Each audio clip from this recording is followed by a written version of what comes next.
Happy Saturday, everyone. Last Saturday, we had kind of a classics double feature, and we are doing that again today as well.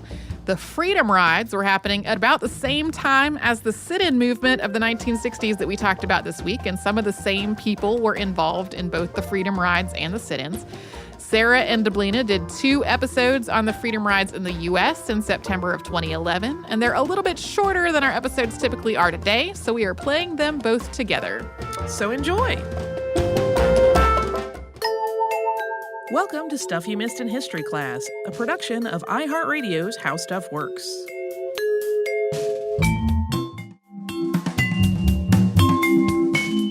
Hello and welcome to the podcast. I'm Sarah Dowdy. And I'm Deblina Chakraborty. And you could be forgiven for thinking it's 1961 again with all of the big civil rights anniversaries that have been in the news this year, 50th anniversaries. That's so true.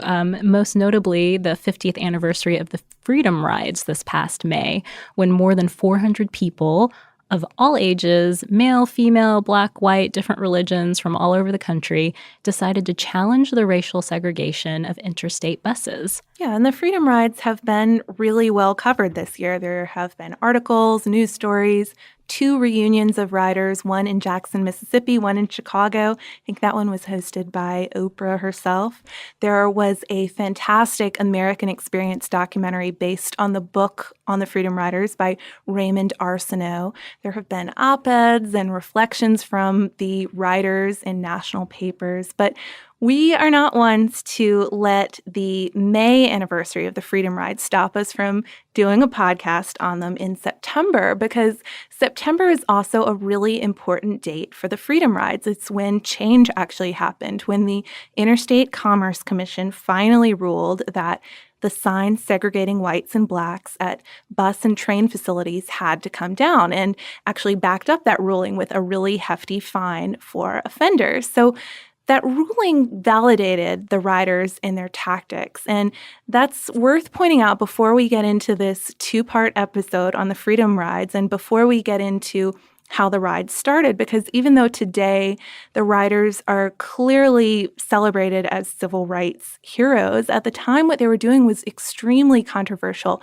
even within the civil rights movement itself. So they didn't know what they were setting out to do. They just knew they had to do it. Yeah, but before we even get to the rides themselves, our story really starts in 1944 with a woman named Irene Morgan.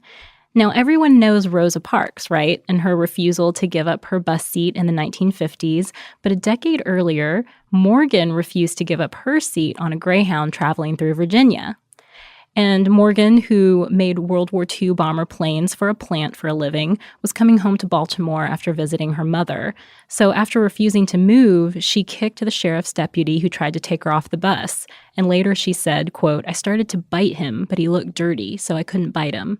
So all I could do was claw and tear his clothes." Yeah, and that and other great quotes are from her New York Times obituary. But Morgan was arrested and went ahead and paid that $100 fine for resisting arrest. But she refused to pay the $10 fine for violating a Virginia law about segregated seating. So it was off to court she went, and eventually the NAACP took up her case and appealed to the Supreme Court. And in 1946, the court actually ruled in her favor in Morgan versus Virginia.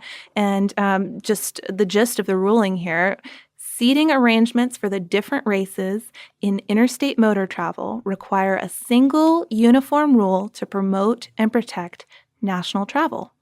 Sounds simple enough. Basically, you can't make African Americans sit in the back of the bus and white people sit in the front. Nobody should be giving up their seat unless it's just to an old person or something like that. So it sounds simple, but it wasn't, because Southern states continued to flaunt the law with segregated seating, segregated waiting rooms, restrooms, water fountains. So eventually, somebody decided that they needed to do something and actually test out this new law. And that was a group organized by the Congress of Racial Equality, or CORE, and the Fellowship of Reconciliation. They decided to test the new ruling by staging the journey of reconciliation through the Upper South. The Upper South. Yeah, and that's important here, especially when we get into the later Freedom Rides where they head into Alabama and Mississippi and things get a lot different. Back in 1947, they knew that wasn't an option. Right. So basically, this is how it worked. 8 black men and 8 white men would ride on interstate buses and trains and see if Morgan versus Virginia was a law in action or in name only. So there was a catch, though. It would be nonviolent. Even if they were faced with arrests or beatings, the riders would not react. So while Morgan had been the inspiration for this, she was obviously not their nonviolent role model. No, with her attempted bites and all of that. I think that makes Morgan such an interesting character in this whole thing, too, which is such a famous nonviolent movement that she is the inspiration for it. But for that nonviolent inspiration, leaders instead turned to Gandhi, and he actually was the inspiration for CORE's founding back in 1942. But the journey of reconciliation, it sounds like it's going to make waves. It sounds like a big deal, but it really didn't have that much of an impact. The riders did meet with violence. 3 of them spent a month on a North Carolina chain gang after violating segregation rules in Chapel Hill. But the story wasn't really picked up by national media, and folks just weren't that interested. So Arsenault writes that the ride ultimately, quote, brought about little change and was soon forgotten by all but a handful of nonviolent activists. So a decade goes by, and then in 1960, some important things start to happen to inspire a new wave of freedom rides. One of those things is that JFK is elected president. Another is that Nashville sit-ins end segregation at city lunch counters there. And also the Supreme Court issues another decision related to interstate travel. This time it's Boynton versus Virginia, which made any racial segregation illegal in interstate commerce, and that's anything. So not only should a black person be able to take any seat on the bus, he should also be able to use any waiting room, restroom, coffee counter, and so on. All right, so there's a new Supreme Court decision and this momentum going from the Nashville sit-ins, and CORE and its director, James Farmer, decide, let's test this new ruling, Boynton versus Virginia. So this time, not only would the new riders keep that direct action movement of the sit-ins going, they would help promote CORE, too, on this national scale, since it was, after all, less well-known than the NAACP or SNCC or the SCLC. And that's something, as we mentioned in the beginning, that this was kind of controversial within the movement.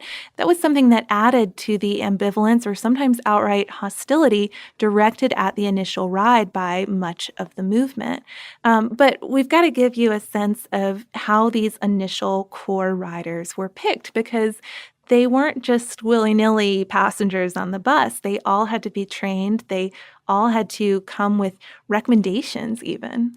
And again, they all kind of came from different sort of facets of life. One member, James Peck, was from Manhattan, and he had participated in the 1940s journey of reconciliation. So he had some experience with this. The others were handpicked to maintain their nonviolent directive.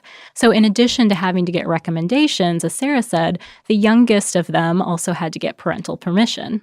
They also underwent careful training to resist that violent impulse, but really they only anticipated refusal of service and possibly maybe arrest. You can see videos, though, of this training, and it's pretty fascinating to watch and really uncomfortable because you know it is a simulated situation, and these people actually all know each other well.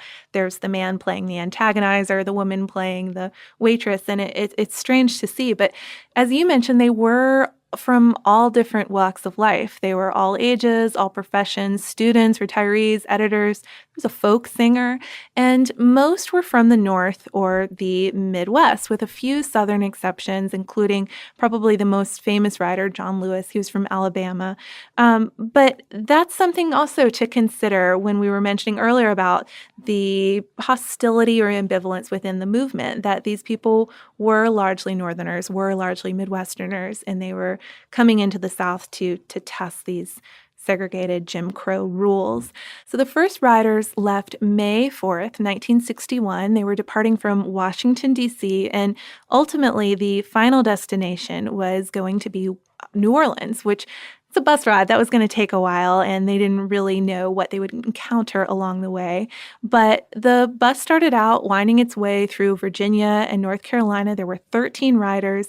They were taking Greyhound and Trailways buses, so two different lines. just testing out the whole range of the system. And at first, they really saw what they expected. Stations would sort of reluctantly break from their segregationist policies just while the riders were there. So just go ahead and let them sit in the black sitting room or the white sitting room, the whatever race they weren't. Let them use the wrong restroom, whatever they were doing, and then just let them be. Let them get on their bus and move on through town, get out of their hair, and presumably return to business as usual, which was full-on segregation.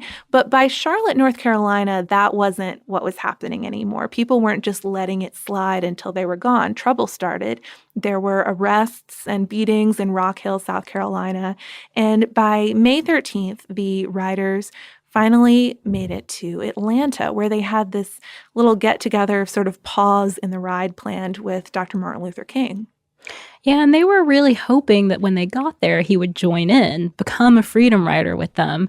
But instead, he took a very different attitude. He warned them. He told them that he had heard bad news coming out of Alabama, and they should seriously reconsider continuing on. And even questioning the wisdom of what they were doing in the first place, whether this was really helping the movement. So this is pretty discouraging news to hear at their Atlanta reception. And to make matters worse, James Farmer, the leader of CORE, gets word that his father has died and has to pull out for a few days to go home. Still, though, May 14th, Mother's Day, the leaderless riders set off from Atlanta to Birmingham, Alabama on Greyhound and Trailways buses that are leaving 1 hour apart. And sure enough, shortly after crossing the Alabama state line, one of the buses runs into trouble. The Greyhound hits a crowd of about 200 men in Anniston. Yeah, and it's all been planned. A Klansman lies down in front of the bus so that the other members of the mob can slash the tires, and the bus maneuvers out of town, but it's followed and hounded by a car. Then finally the tires go flat. The driver gets out, checks them, and walks away.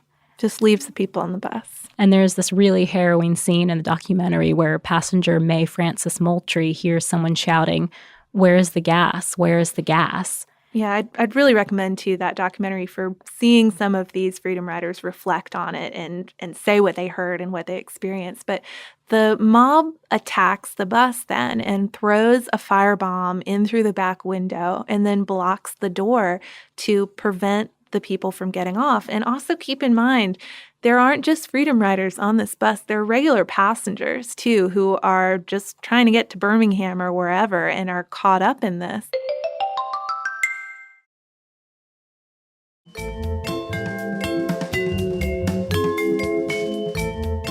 Two things ultimately saved the riders and those unaffiliated bus passengers.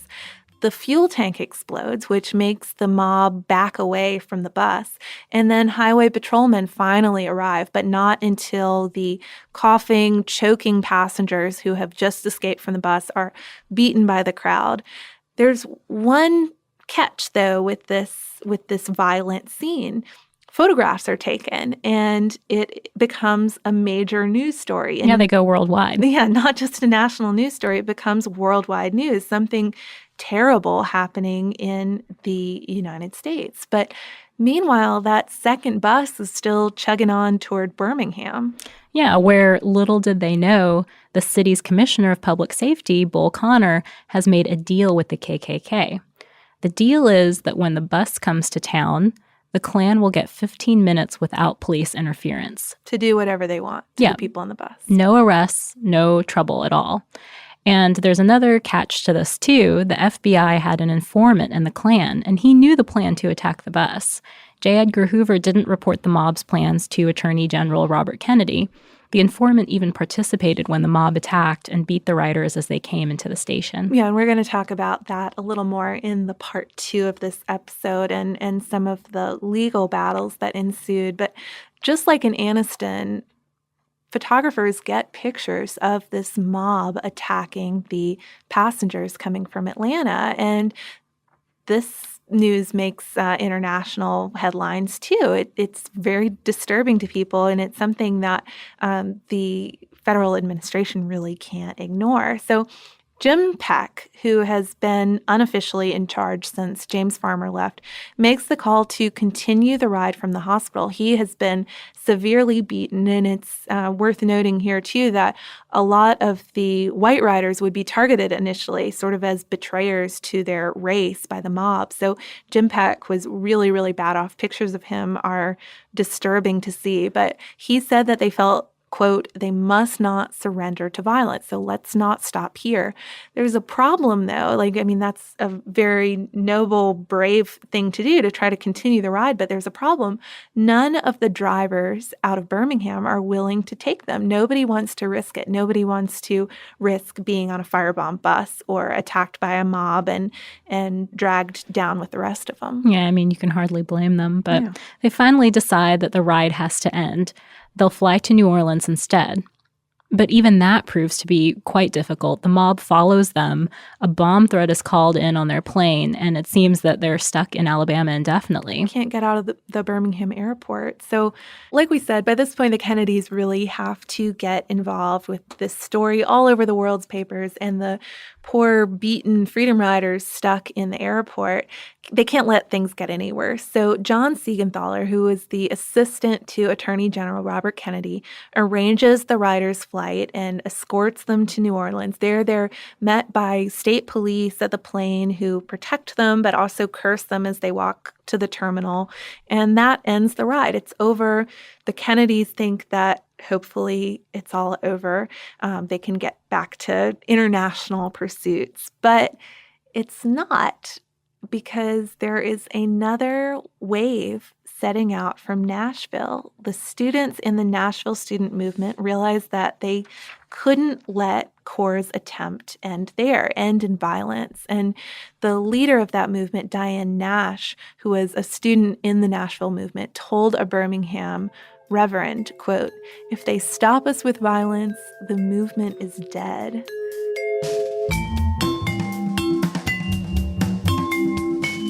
Hello and welcome to the podcast. I'm Sarah Dowdy. And I'm Deblina Chakraborty. And this September, we are commemorating the 50th anniversary of the Interstate Commerce Commission's ruling that all interstate bus and train facilities in the U.S. had to pull down signs segregating whites and blacks. And it was the result of a summer-long effort by a group that called themselves the Freedom Riders to test laws that were already on the books, but were just largely ignored through many southern states. So picking up where we left off, the original CORE riders have been badly beaten, traumatized, and essentially evacuated out of Birmingham for New Orleans by a special assistant to Attorney General Robert Kennedy.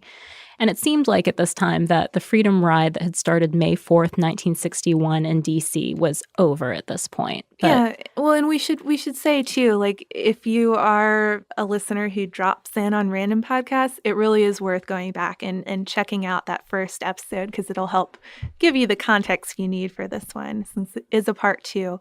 But we left it a real cliffhanger there. That was a crucial moment. They're in New Orleans, defeated, it seems. The Kennedys feel that things are wrapped up to their satisfaction, but then suddenly they get news out of Nashville that things aren't over at all. Right. Students in Nashville, many of them were veterans of the lunch counter sit-ins, though still in their teens and early 20s. They decided that the ride could not end in violence. So, spearheaded by Diane Nash, who was a Fisk student, many members of the Nashville student movement decide to skip their finals and go to Alabama. Yeah, get on a bus. And they completely know what's at stake. This is the part that's just crazy to me. They make their wills, these young kids, and they board buses to Birmingham. Nash, who coordinates the whole thing from home base in Nashville, basically tells a Birmingham pastor, "We're coming." Yeah, and the wills is the really shocking part, but the leaving before finals is a really big deal too, because a lot of these kids are the first members of their family to go to college, but they decide that continuing the Freedom Rides, not letting nonviolence end in violence like this is more important. So this time, though, the makeup of the riders is a little different from the first ride, which was all staged by the group Core. It's still a mix of Black and white men and women, and they're taking Greyhound and Trailways buses just like before, but they're all quite young this time. There were middle-aged folks, retired people last time. Most of them now, though, are 19, 20, and there are also a lot more Southerners in the group. So kids from Atlanta and Nashville, of course, Charleston, Tampa, in addition to kids from other parts of the country, New York, Oklahoma, Illinois. It's kind of a more diverse group in that sense. A strange thing happens when they get to Birmingham, though. When the first bus arrives, Commissioner of Public Safety Bull Connor, who we mentioned in the last podcast, he lets the regular passengers off, covers the window with paper, and then holds the remaining people on board. And finally, after they sweat it out in the May heat for a while, they're let off, and then they proceed to the white waiting area and they're arrested. That night, they're released from jail and put into cars, which is very ominous. But they drive right to the state line of Alabama and Tennessee, and they're told by Connor to get out and make their way back to Nashville from there. Tennessee State University student Catherine Burks Brooks tells Connor that we'll see you back in Birmingham by high noon. So they're not about to be put down. No, and this is still a scary situation, though, that they've just been dropped off in the middle of nowhere in the middle of the night. They don't know if maybe there's some vigilante group, the Klan, waiting for them on the other side of the border. Bull Connor is just handing them off, or what they're going to do. So they hide. They find shelter with an older couple, and by the next day, Nash has arranged from afar a ride for them to get back to Birmingham. And I don't think they make it by noon, but they do make it back the next day.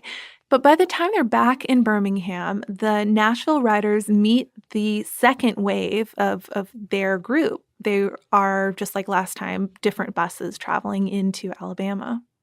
But there's a problem besides Bull Connor and the threatening crowd. The bus drivers won't drive. So the riders are stuck there again. They're stuck in Birmingham. And we mentioned this in the last episode, individual bus drivers refusing to drive because they were afraid they would get their bus set on fire or be beaten or something. But in this case, it's the entire union refusing to drive. So there's really no way out of town again. Yeah, so for the moment, it's looking kind of hopeless. But the Kennedy administration finally pressures Alabama's governor, John Patterson, to promise protection or else face having the National Guard called in. And so Patterson agrees to provide state protection as the riders continue their trip to Montgomery, Alabama. Yeah, we mentioned this American Heritage documentary in the last episode based on Raymond Arsenault's book, and it really contains some great interviews with former Freedom Riders. But it's worth watching, I think, just to see Catherine Burks Brooks' expression as she recalls feeling relaxed enough to doze on the bus. It's kind of an expression like, what was I thinking, mixed with total disappointment, a little sarcasm thrown in there. You should watch it just to see that. But that feeling, that total relaxation, able to fall asleep on the bus feeling, obviously doesn't last very long because in Montgomery, the state protection drops off and they're thinking, well, the city police will pick up protection, but nobody ever comes. So here the bus is just rolling into Montgomery with no one around them. Yeah, and John Siegenthaler, Robert Kennedy's assistant, the man who had been negotiating with the governor about providing state protection, he remembered thinking, quote, I knew suddenly betrayal, disaster, I hope not death. So he's scared, too, at this point. A mob of more than 200 waits at the Greyhound station for them. The first target this time is the reporters and the cameramen. Because the mob has seen how quickly these pictures get out, not just in the South, not just in the United States, but all over the world, and they don't want that to happen again.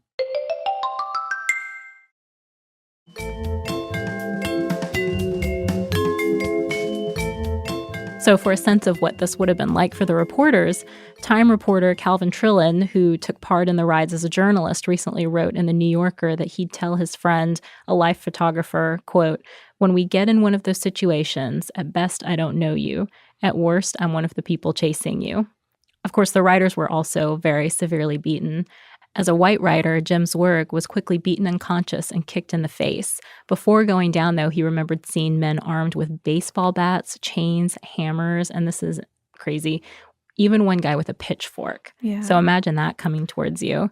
Brooks remembers women shouting with babies in their arms. So it was a spectacle in addition to this really violent scene. And John Lewis, who had been part of the original core ride and had been actually attacked in South Carolina, was hit in the head with a wooden crate. And William Barbie had somebody try to drive a steel rod through his ear. And even Siegenthaler, who is the direct representative to the president, was hit with a pipe trying to help one of the female freedom riders, and he was knocked unconscious. So finally, the police arrived. They broke up the crowd with tear gas. So the next day, May 21st, sort of marks a turning point for the Freedom Rides. The riders and 1,500 supporters filled the First Baptist Church in Montgomery for a meeting. And by this point, Martin Luther King and the larger movement really had to get involved and stand behind the riders, even though, as we mentioned before, many were ambivalent about the ride initially or even thought it would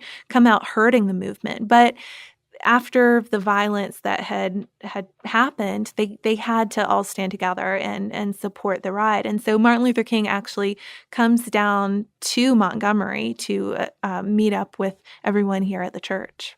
Outside the church, though, a mob of 3,000 gathers, and they're breaking windows, threatening to burn down the church. The marshals that are set in to control the crowd are just random federal workers. They disperse tear gas with the wind blowing toward them and end up having to run away. Yeah, they just have little patches on their sleeves, not even uniforms.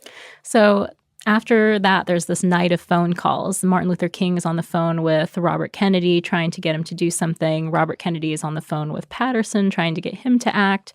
Martin Luther King even gathers up a group of committed, nonviolent volunteers to leave the church and dissuade a group of black cab drivers from using violence against the mob. So they're still trying to stick to their principle of nonviolence here. It's the best way for them to hopefully get out of this situation, too. So finally, the governor puts the city under martial law, and people in the church are free. You know, the crowd is broken up. They're free to go. And the Freedom Riders are also free to continue under the protection this time of the Alabama National Guard. So they hit the road heading toward Mississippi. And at the border, the Mississippi National Guard takes over with commands to take the bus right on through to Jackson. No stops, no trouble. And it kind of seems like they're out of the frying pan into the fire here, because Mississippi was considered the most dangerous southern state. You can hear them talking about how as bad as Alabama had been for them, Mississippi seemed like there might be worse things waiting. And there were scary signs right across the border. There were signs that said things like, quote, "Prepare to meet thy God." So it looked like it was going to be as bad as they thought it was going to be. But response that they get there is quite different from Alabama's messy mob violence. According to Trillin, the former Time reporter, Mississippi's Citizens Council and State Sovereignty Commission wanted to avoid national news scandals and presidential interference, too. And the president and attorney general wanted to avoid the violence and beatings on the national news. So they made this compromise. Instead of mob violence, there would be an organized, rapid police response. So what does that mean? This basically means that the first riders from Trailways disembarked the bus, went to the Whites' waiting room, and were asked to leave politely.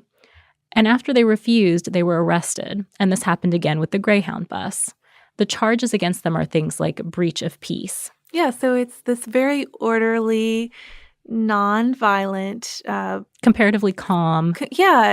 Maybe even disturbingly calm. I don't know, after what they've gone through. But from there, they'd be quickly processed and sent through court, put into the city jail, and then eventually shipped off not just to any old prison, but to the state penitentiary, Parchman State Prison Farm, which was one of the most notorious prisons in the country. Just a little side note, even if you don't know about Parchman, you've probably heard about it if you've listened really carefully to blues or folk recordings, because in the 1930s, Alan Lomax recorded singers and bluesmen for the Library of Congress singing really sad songs about how hard life was in Parchman. But the Freedom Riders didn't have the expected reaction that all the authorities in Mississippi thought they would have. They thought that they would just post bail, get out and not Get come out of back. Mississippi. Yeah, get out of town. But instead, they take up the slogan, jail, no bail, and resolve to fill up the prison and clog up their system.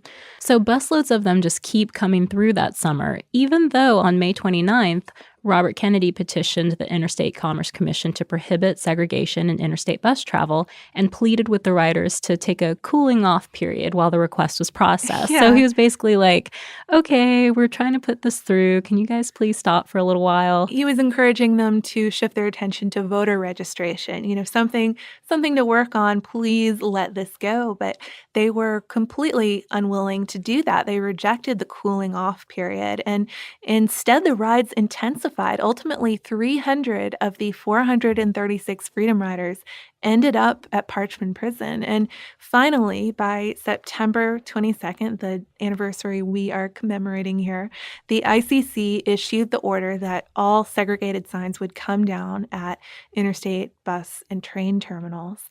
And we've got to talk about the effect of the rides and what people thought at the time, since they were kind of unpopular at the beginning, even within the movement. According to the New Yorker article we mentioned earlier, a 1961 Gallup poll showed that only 1 in 4 Americans approved of the rides. But after the victory, it was clear that they had accomplished something. They had been effective. Yeah, so they saw that nonviolent activism could really work.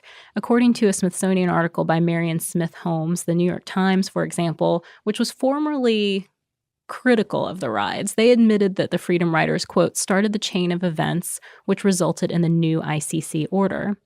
It also had the effect of empowering young student leaders in the movement and of forcing ties between the Kennedy administration and civil rights leaders. Exactly. Those late night phone calls we were talking about where Martin Luther King is calling up the Kennedys and all of these 19-year-olds, 20-year-olds who decide to leave school during their exams and go out and do this. But in addition to Raymond Arsenault's book and that American Experience documentary that is inspired by it, there is just so much on this story. It's a really great one if you want to do some research yourself and get even deeper into it. There are countless interviews and articles by former writers and politicians and journalists, and there's a great photographic record too. And I wanted to just talk about that a little bit more because I think it's so interesting.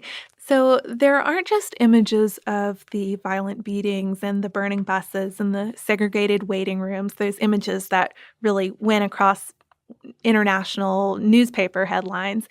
There are also kind of more personal images, too. So in 2002, the Mississippi State Sovereignty Commission was forced to open its archives after this lengthy, multi-decade-long lawsuit with the American Civil Liberties Union.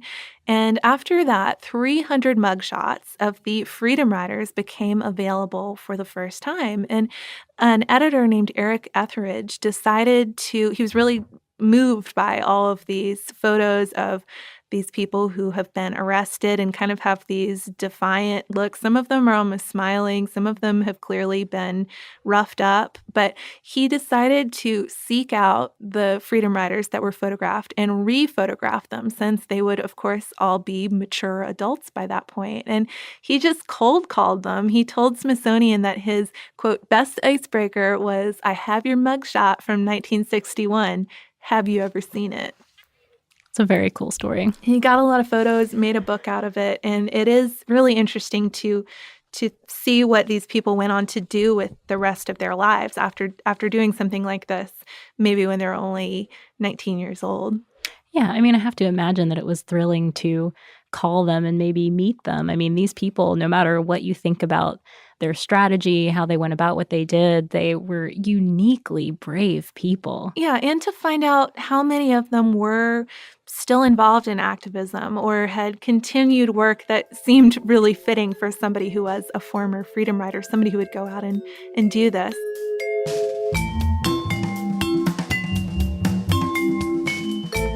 Thank you so much for joining us today for this Saturday Classic.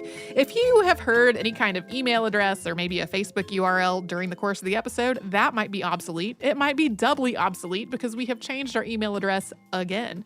You can now reach us at historypodcast@iHeartRadio.com, and we're all over social media at Missed in History. And you can subscribe to our show on Apple Podcasts, Google Podcasts, the iHeartRadio app, and wherever else you listen to podcasts. Stuff You Missed in History Class is a production of iHeartRadio's How Stuff Works. For more podcasts from iHeartRadio, visit the iHeartRadio app, Apple Podcasts, or wherever you listen to your favorite shows.